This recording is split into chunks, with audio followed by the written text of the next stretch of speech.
नाशिकच्या निफाड तालुक्यातील नांदूरमध्येश्वर या ठिकाणी 55 गुंठीची जागा आहे, तर एका समाजाने आपल्या खोटे कागदपत्र देत नावावर केली आहेत आणि त्या निषेधार्थ आता सकल हिंदू समाज जो आहे तर तो आक्रमक झाला आहे।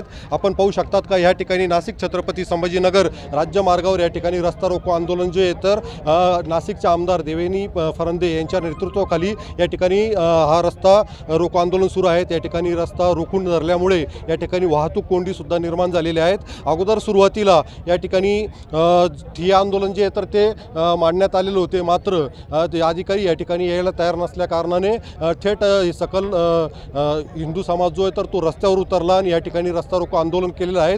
जोपर्यंत या अधिकाऱ्यांवर कारवाई होत नाही तोपर्यंत आम्ही हा रस्ता रोको मागे घेणार नाही अशी भूमिका या ठिकाणी घेतलेली आहे। उमेश पारिक, TV9 मराठी, निफाड, नाशिक।